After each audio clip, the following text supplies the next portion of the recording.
Imagina la escena. El Coliseo de Roma ruge con decenas de miles de espectadores. El sol de la tarde ilumina la arena, donde la sangre y el sudor se mezclan con la arena dorada.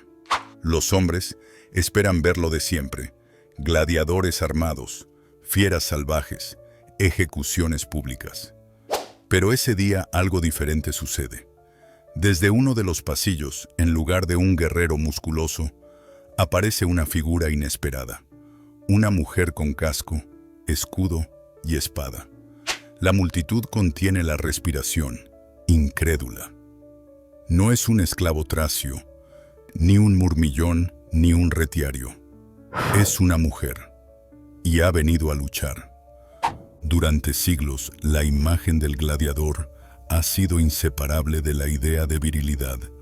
El hombre convertido en bestia, el guerrero condenado a entretener al pueblo a costa de su vida.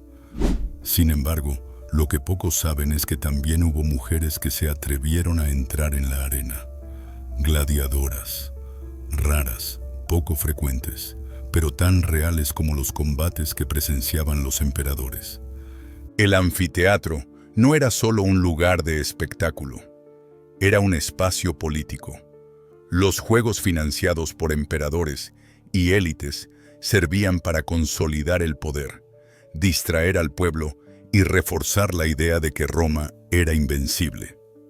Pan y circo, decían los propios romanos. La sangre en la arena tenía un valor simbólico. Mostraba que Roma dominaba a los hombres, a los animales, a la naturaleza misma. Y en ese escenario de brutalidad y control, la aparición de mujeres combatientes resultaba aún más chocante. A diferencia de los gladiadores varones, de quienes tenemos abundantes testimonios, inscripciones e incluso tumbas conmemorativas, sobre las gladiadoras la información es escasa. Apenas unas menciones en autores antiguos, algunos decretos imperiales que intentaron limitar su participación y, sobre todo, un relieve hallado en Halicarnaso, en la actual Turquía, que representa a dos mujeres combatientes llamadas Amazon y Achilla. Ambas aparecen con armas y protección ligera, en postura de lucha, como cualquier otro gladiador. Es una de las pruebas más claras de que la gladiatura femenina existió, y no fue simple mito o invención literaria. ¿Pero por qué sabemos tan poco? La respuesta es sencilla: porque fueron una excepción. Los cronistas, acostumbrados a narrar gestas masculinas, apenas las mencionaban como rarezas indignas de atención seria. En una sociedad donde la mujer ideal era la matrona recatada y dedicada al hogar, el hecho de ver mujeres peleando a muerte en un anfiteatro resultaba tan contrario a los valores tradicionales que muchos autores lo usaban como ejemplo de decadencia y degeneración moral. Juvenal, el poeta satírico del siglo II, escribió con desprecio sobre mujeres que se entrenaban con armas. Para él, era un signo de corrupción, de un imperio que había perdido el rumbo. ¿Cómo podía una mujer romana, destinada a ser madre y esposa, exponerse a la vergüenza pública de la arena? Sus palabras no describen tanto a las gladiadoras como el escándalo que provocaban en los círculos conservadores de Roma. Dion Casio, por su parte, relata que el emperador Domiciano organizaba combates de gladiadoras en los juegos y que incluso las hacía luchar de noche, bajo antorchas, como parte de un espectáculo extravagante. Estas menciones nos recuerdan que, aunque escasas, las gladiadoras existieron y eran utilizadas como espectáculo singular para asombrar al público. Sin embargo, lo fragmentario de las fuentes nos deja más preguntas que respuestas. Sabemos que estuvieron allí, que algunos emperadores las promovieron y que otros intentaron prohibirlas. Sabemos que combatieron, que fueron vistas por miles de ojos, pero apenas escuchamos sus voces. Ninguna de ellas dejó memoria escrita. Solo nos quedan las miradas de los hombres que las contemplaron, fascinados o escandalizados. Y así llegamos al verdadero misterio. ¿Cómo se vivía siendo mujer en un mundo hecho para que la sangre en la arena fuera cosa de hombres? ¿Qué significaba ser una gladiadora, sabiendo que el simple hecho de empuñar una espada era ya una transgresión a todo lo que la sociedad esperaba de ti? El camino que llevaba a una mujer hasta la arena del Coliseo no era sencillo ni común. A diferencia de los gladiadores masculinos, cuyo número se contaba por miles en todo el imperio, las mujeres que empuñaban armas en un anfiteatro fueron siempre excepciones, casi curiosidades vivientes. Y sin embargo, su mera existencia plantea una pregunta inevitable. ¿Cómo llegaban allí? Las fuentes nos hablan de varios caminos posibles. El primero, el más evidente en una sociedad esclavista como Roma, era el de la esclavitud. Mujeres capturadas en guerras, vendidas en mercados o herencia de familias nobles, podían terminar en manos de un lanista, el empresario de gladiadores. Para un dueño de gladiadores, entrenar a una mujer no era lo habitual, pero sí un recurso atractivo cuando quería ofrecer algo novedoso al público o complacer a un patrocinador. Otro camino era el de la condena judicial. Roma hacía de la pena pública un espectáculo. Criminales, deudores o quienes hubieran ofendido al Estado podían ser enviados a la arena como castigo. En el caso de mujeres, este destino era infrecuente, pero está documentado que algunas fueron expuestas en espectáculos como forma de escarmiento.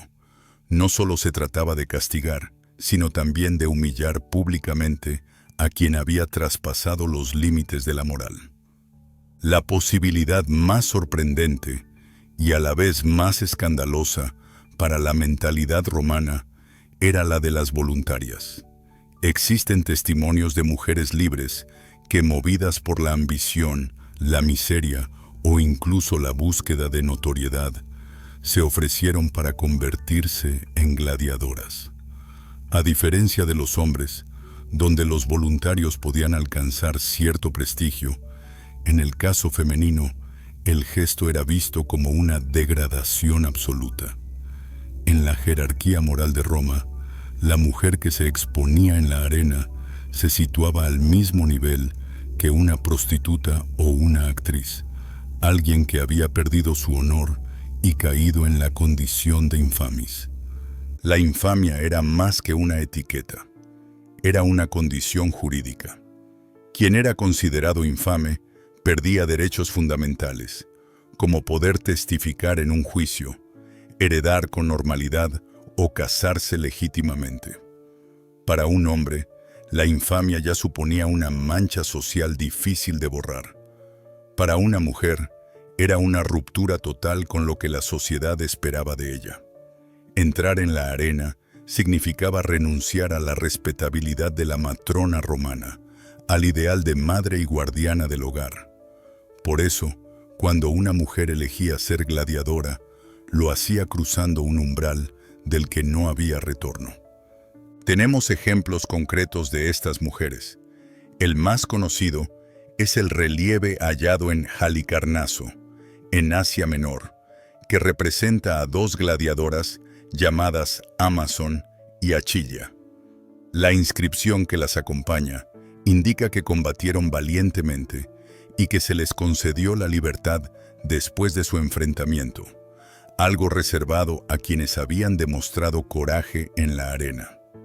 Esta pieza arqueológica es una de las pocas pruebas tangibles de la existencia de gladiadoras, y nos revela que al menos algunas de ellas alcanzaron notoriedad suficiente como para ser inmortalizadas en piedra. También el historiador Dion Casio menciona en sus crónicas que el emperador Domiciano organizaba espectáculos nocturnos en los que combatían mujeres, a menudo combinados con luchas de enanos o combates de animales. Para Domiciano, conocido por su afán de extravagancia, Estas gladiadoras no eran simples luchadoras, sino una forma de mostrar que su poder podía convertir en espectáculo incluso lo más insólito. La presencia femenina en la arena fue tan polémica que los propios emperadores intentaron regularla. Augusto, obsesionado con restaurar las costumbres tradicionales, limitó los excesos de lujo en los juegos y trató de restringir la participación de mujeres en ellos.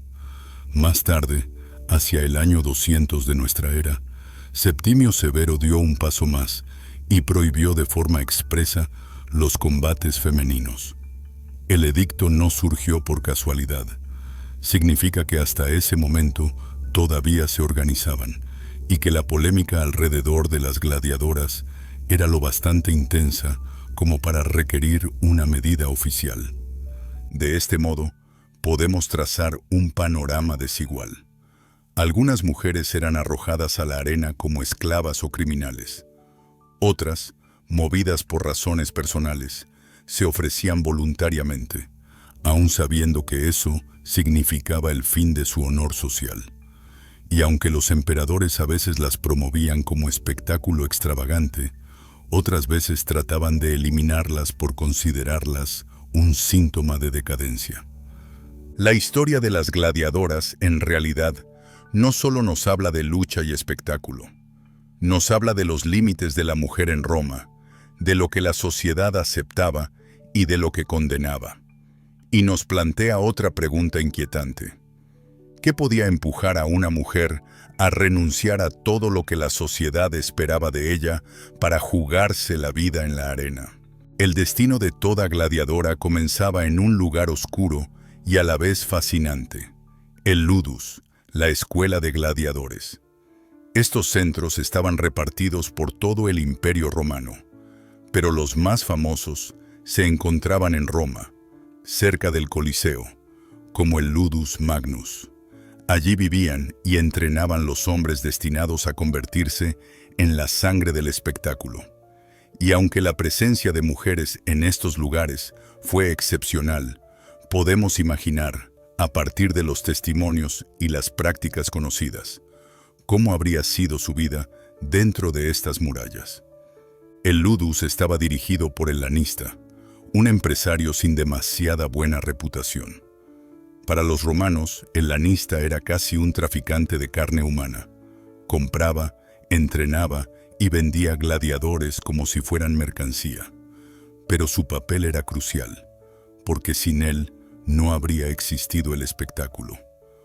Un lanista hábil podía formar luchadores temidos y valiosos, y en consecuencia, amasar fortuna. En el caso de las gladiadoras, su rareza las convertía en un recurso de alto impacto. Podían ser entrenadas como una curiosidad exótica, como piezas destinadas a llamar la atención del público y de los patrocinadores. El entrenamiento era brutal. Cada gladiador, y podemos extenderlo a las pocas gladiadoras, debía aprender no solo a luchar, sino a resistir. La arena exigía cuerpos capaces de soportar largas jornadas, golpes, heridas y el peso del armamento. Por eso, en los primeros meses, la instrucción se centraba en la resistencia física. Correr cargando peso, ejercicios repetitivos con armas de madera más pesadas que las reales, rutinas que fortalecían brazos y piernas. La disciplina era férrea. Quien se negaba a entrenar podía recibir castigos físicos, privación de alimento o encierro. Una parte esencial del aprendizaje eran las armas de madera, llamadas rudis. Con ellas se practicaban técnicas de combate sin que los gladiadores murieran en los entrenamientos. Los instructores, veteranos gladiadores liberados, enseñaban posiciones, defensas, ataques y repetían las secuencias hasta la extenuación. Todo debía estar medido, porque en el anfiteatro cada error podía ser mortal. Otro aspecto que nos ayuda a entender la vida en el Ludus es la dieta. Estudios de huesos de gladiadores, hallados en excavaciones en Éfeso, en la actual Turquía, revelaron que su alimentación estaba basada sobre todo en cereales, legumbres y productos vegetales. De hecho, eran apodados Ordeari, los hombres de la cebada. A diferencia de lo que podríamos imaginar, no se alimentaban de grandes banquetes de carne, sino de comidas simples, ricas en carbohidratos. Además, consumían una mezcla de ceniza vegetal que, según algunos textos, servía para fortalecer los huesos. En una gladiadora, este régimen habría sido igual, porque lo importante no era la delgadez o la estética, sino la resistencia y la capacidad de soportar golpes. Las condiciones de vida en los barracones eran duras. Pequeñas celdas de piedra, camas rudimentarias, escaso espacio personal. La vida estaba marcada por una jerarquía interna. En lo más alto estaban los gladiadores veteranos, algunos de los cuales gozaban de privilegios y respeto. En lo más bajo, los recién llegados, que sufrían humillaciones y disciplina más severa. Para una mujer dentro de este ambiente predominantemente masculino, la situación debía de ser aún más compleja. La escasez de testimonios nos obliga a imaginar a partir de indicios, pero todo apunta a que las gladiadoras pudieron ser objeto de abuso o explotación sexual, tanto por parte de los Lanistae como de clientes poderosos que pagaban por acceso a estas rarezas humanas. Su doble condición, combatientes y mujeres en un entorno diseñado para el espectáculo masculino, inevitablemente las convertía también en objetos de morbo. En este sentido, la comparación con los gladiadores más famosos resulta esclarecedora. Un hombre podía, con el tiempo, alcanzar un prestigio que trascendía su condición servil.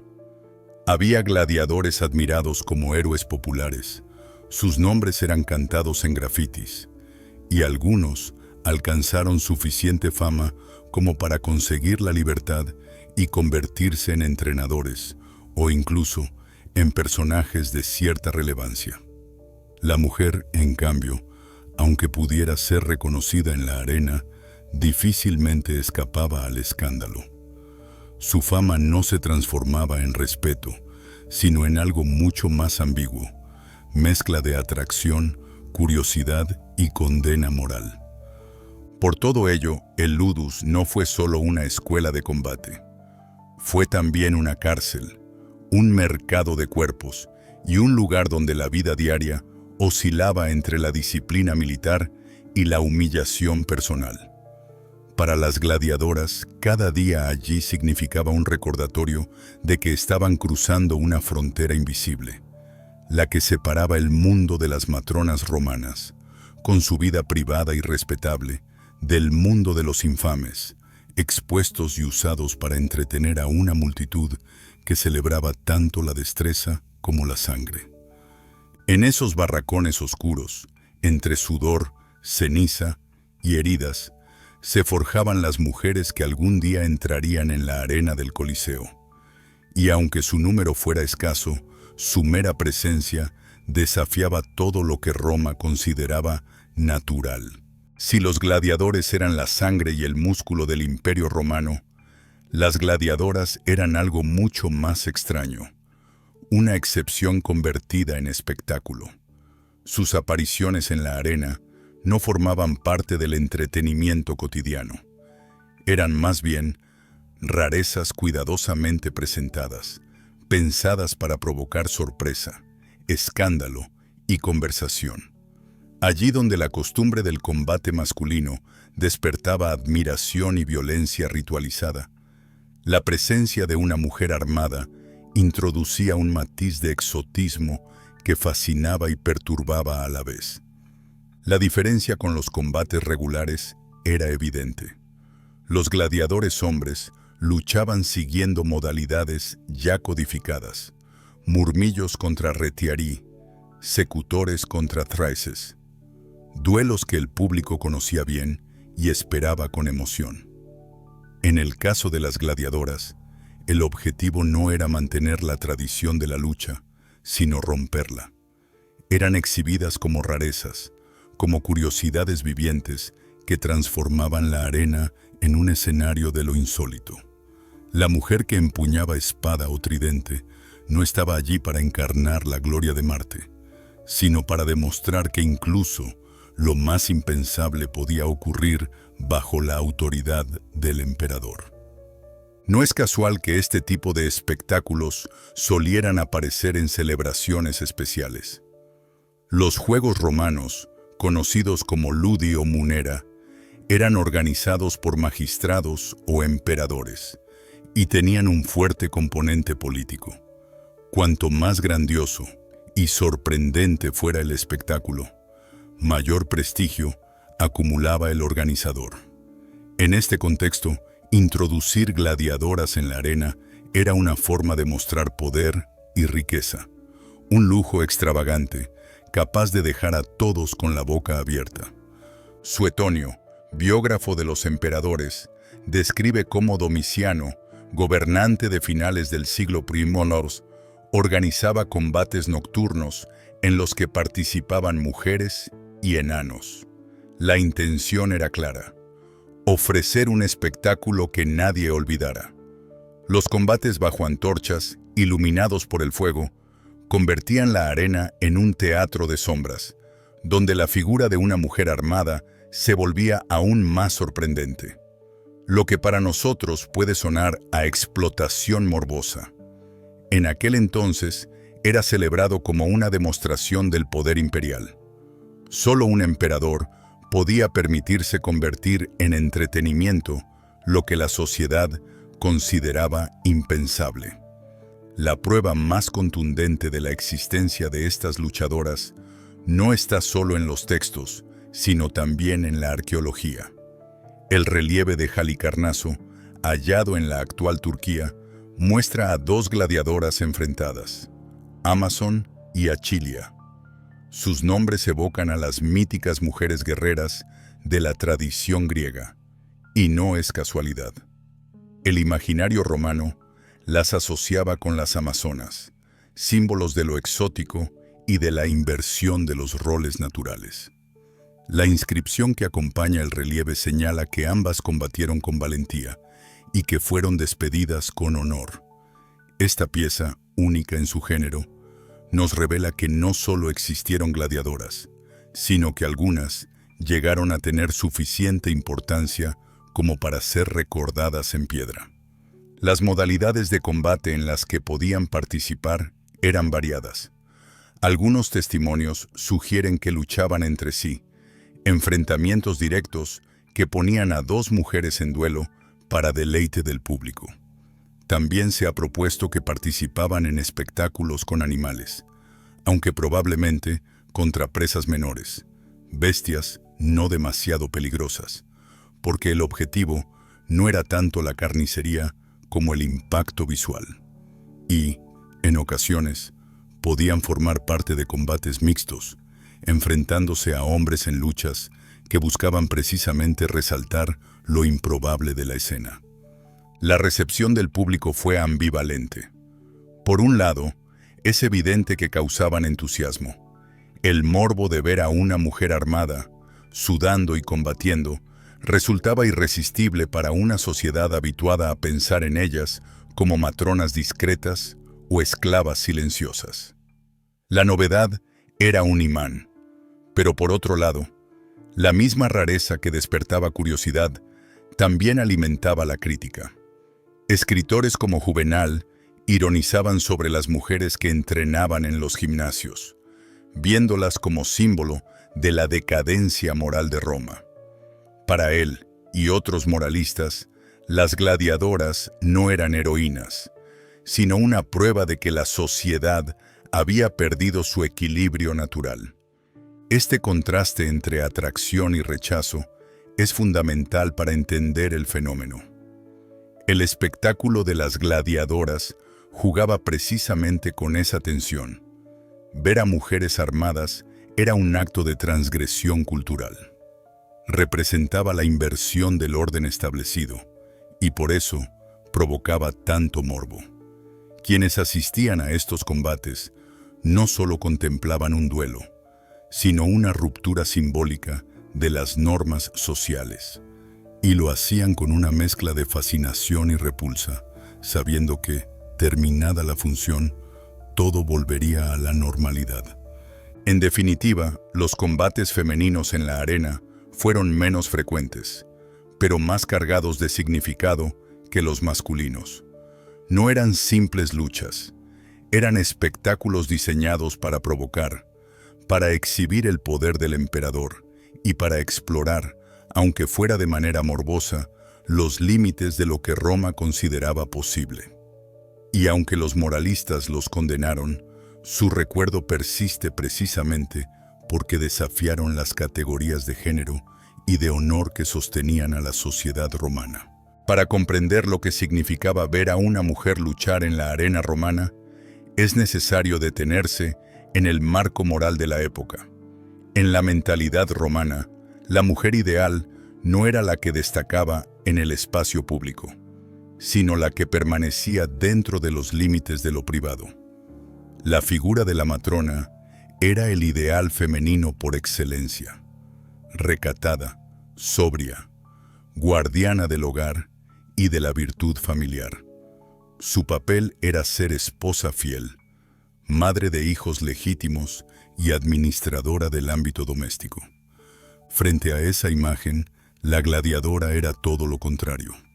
Armadas, sudorosas, expuestas a la mirada de miles de espectadores, estas mujeres no solo salían del espacio privado, sino que lo hacían de la forma más radical posible, entregando su cuerpo al espectáculo de la violencia. En los términos de la sociedad romana, era una transgresión absoluta. La arena era territorio de sangre, dolor y espectáculo masculino. Que una mujer cruzara ese límite significaba, a ojos de muchos, que había abandonado el camino de la virtud y caído en el mundo de la infamia. La infamia, en Roma, era una categoría jurídica y moral. Gladiadores, actores, prostitutas y ciertos oficios vinculados al entretenimiento eran considerados infames. Esta condición implicaba pérdida de honor y de derechos. No podían testificar en juicios ni ocupar cargos públicos. Su matrimonio carecía de reconocimiento legal y su palabra tenía poco valor en la vida cívica. Para un hombre ya suponía un estigma severo, pero para una mujer el impacto era aún más devastador, porque destruía de raíz la imagen de pureza y respeto sobre la que se construía su valor social. Escritores de la época no ahorraron críticas hacia este fenómeno. Juvenal, uno de los satíricos más mordaces de Roma, ridiculizó en sus sátiras a las mujeres que se ejercitaban con armas, describiéndolas como grotescas y ridículas. Para él, no eran luchadoras valientes, sino el símbolo de una sociedad en decadencia, donde las mujeres habían perdido su pudor y los hombres su virilidad. Juvenal se burlaba de ellas entrenando con casco y espada como si fueran hombres, pero sin dejar de remarcar que su atrevimiento era la muestra de una Roma que se alejaba de sus antiguas virtudes. Sin embargo, esta condena moral convivía con una fascinación evidente, porque, aunque despreciadas, las gladiadoras atraían público. Eran una curiosidad que generaba conversación, un tema de morbo que cautivaba tanto como escandalizaba. El relieve de Halicarnaso demuestra que incluso podían ser homenajeadas con monumentos, aunque probablemente más por su carácter de rareza que por un reconocimiento pleno de honor. En este sentido podemos hablar de una especie de celebridad marginal. Mujeres que, al precio de perder su lugar en la sociedad respetable, se convertían en figuras comentadas, recordadas y buscadas. Este estatus ambiguo no era exclusivo de las gladiadoras. Roma conoció a otras mujeres que, rompiendo los moldes de la matrona, quedaron atrapadas en una posición social degradada, pero al mismo tiempo deseada. Las actrices y bailarinas, por ejemplo, eran oficialmente infames, sin acceso al respeto público. Sin embargo, muchas eran protegidas y cortejadas por la élite, que en privado se permitía disfrutar de aquello que en público condenaba. Las prostitutas, en un nivel aún más bajo, compartían esta paradoja. Su oficio era despreciado, pero era también imprescindible y buscado, incluso por los hombres de mayor poder. Las gladiadoras, en este sentido, compartían esa doble condición. A ojos de los moralistas, eran la representación de la corrupción de costumbres. A ojos del público, eran un espectáculo irresistible. Para algunos, podían incluso despertar una forma de admiración. Mujeres que habían renunciado a todo lo que se esperaba de ellas para enfrentarse al peligro. Pero esa admiración rara vez se traducía en respeto verdadero. Era una mezcla de morbo, atracción y burla. El contraste con la matrona es revelador. Mientras la esposa romana era alabada por su silencio, su modestia y su invisibilidad pública, la gladiadora era todo lo contrario, ruidosa, visible, convertida en espectáculo. Por eso su presencia en la arena era tan perturbadora. No solo luchaba contra otro gladiador, luchaba contra todo el peso de la moral romana. Podemos ver aquí la gran contradicción del imperio. Roma era capaz de acoger en su seno tanto a las vestales, vírgenes sagradas con un aura de santidad, como a las gladiadoras, mujeres que entregaban su cuerpo al entretenimiento sangriento.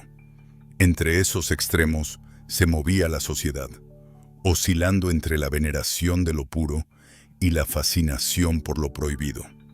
Así, el estigma social de las gladiadoras nos habla más de Roma que de ellas mismas, porque, al final, lo que escandalizaba no era tanto el hecho de que lucharan, sino lo que simbolizaban, la ruptura de las jerarquías de género que sustentaban la identidad romana. Y en esa tensión, entre desprecio y morbo, entre burla y fascinación, se forjó la breve y contradictoria historia de estas mujeres de la arena.